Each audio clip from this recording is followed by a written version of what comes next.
Welcome to The Explainer. If you're looking to understand the complex systems shaping our daily lives, you are in exactly the right place.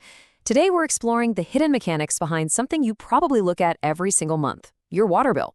We're going to use the standardized guidelines from the Sustainability Accounting Standards Board, or SASB, to decode exactly how water utilities calculate and manage the true cost of water.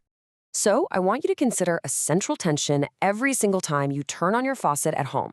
It's a simple action, right? But it sits smack in the middle of a massive global debate. Is water a fundamental human right or a business commodity? On one hand, water is absolutely essential for life, health, and basic dignity. But on the other hand, the process of treating, transporting, and maintaining the systems that bring that water safely into your glass, well, that requires a massive amount of money, labor, and physical infrastructure. To really ground this explainer in the human element, we can look straight to the SASB topic summary for water utilities and services, which explicitly states, reliable, clean water access is considered a basic human right in most jurisdictions. These guidelines recognize that affordable pricing and sufficient access are absolutely essential parts of that right. So this isn't just about corporate revenue, It is fundamentally about human survival and community well-being. Section 1, the Water Balancing Act, Human Rights versus Infrastructure. Let's dive right into this, because while water itself is a human right, the incredibly complex network of pipes and treatment facilities required to safely deliver it is definitely not free. Utilities have to walk a serious tightrope every single day. On one side, you have the absolute need for fair and accessible community rates.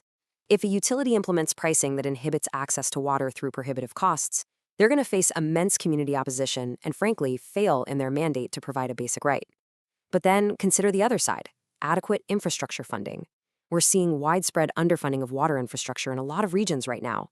Utilities literally have to ensure their rates can fund long-term infrastructure, guarantee safe drinking water, and receive appropriate returns on capital just to keep the whole system from collapsing. Moving on to Section 2, tracking the water bill, the business of pricing. Let's transition to how the industry actually quantifies this tension on a balance sheet. Now, what's really interesting here is the data tracking water affordability and access. The SASB has specific metrics for this, starting with the code IFWU-240A. This kind of standardization is a real game changer because it allows investors, regulators, and communities to see exactly how a utility is performing when it comes to pricing water fairly while still keeping the business totally viable. The foundational metric here is the average retail water rate. To kind of strip away the abstraction of your monthly bill, this is exactly how water pricing gets baselined.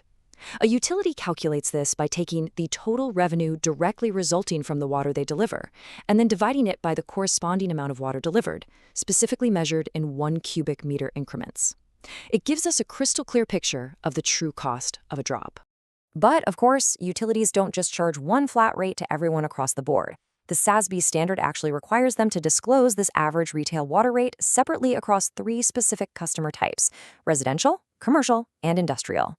Tracking these categories separately is absolutely crucial. It helps utilities structure their rates so that, say, heavy industrial or commercial users might carry a different financial footprint than a standard single-family home.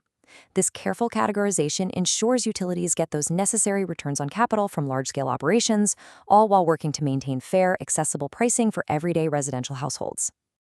Section 3, when the water stops, the breaking point. What actually happens when that financial balance fails? Well, this is where the data shifts to something much more serious. Metric IFW240A.3 tracks the total number of residential customer water disconnections for non-payment. And just to be clear, a disconnection is defined as the utility intentionally terminating a customer's access to water. Tracking intentional disconnections for non-payment really grounds these corporate accounting metrics in a pretty harsh human reality. It forces the utility and its investors to confront the direct physical consequence of water becoming unaffordable for the community it serves. So the crucial point is what happens next. The second half of that metric requires the utility to disclose the percentage of those disconnected customers who are reconnected within 30 days. These reconnections might happen because a bill got paid, a payment plan was set up, or maybe through a utility assistance program. Measuring how many people actually get their water back within a 30-day window is a vital indicator of community resilience. It's a direct measurement of how effective a utility's support and affordability programs actually are on the ground. Section 4, external economic pressures, forces outside the pipe. Because as we all know, the utility and the customer do not exist in a vacuum, and massive outside forces can completely dictate affordability. The SASB guidelines require utilities to describe the external factors that are reasonably likely to cause a significant change in water affordability.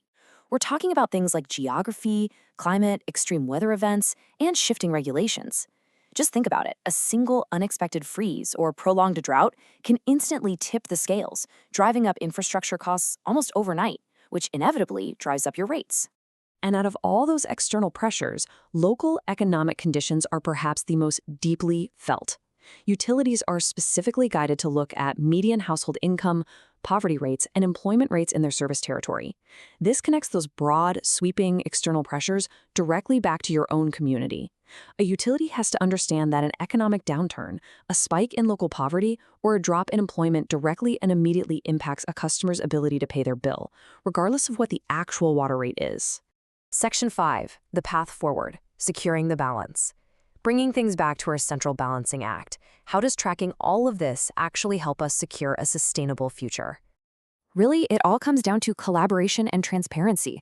By meticulously tracking these SASB metrics, everything from cubic meter pricing to 30-day reconnection rates to local poverty levels, utilities are equipped to collaborate directly with regulators.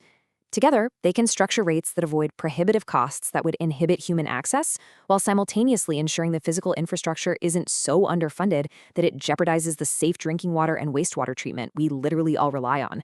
It's a delicate, constant adjustment. Which leaves us with a final thought. The pipes beneath our feet and the numbers on our monthly bills are actually telling a very complex story about human rights, financial sustainability, and community survival. Now that you understand the metrics behind the balance, how will your community balance the true cost of water tomorrow? Thank you for joining me for this explainer, and keep questioning the systems around you.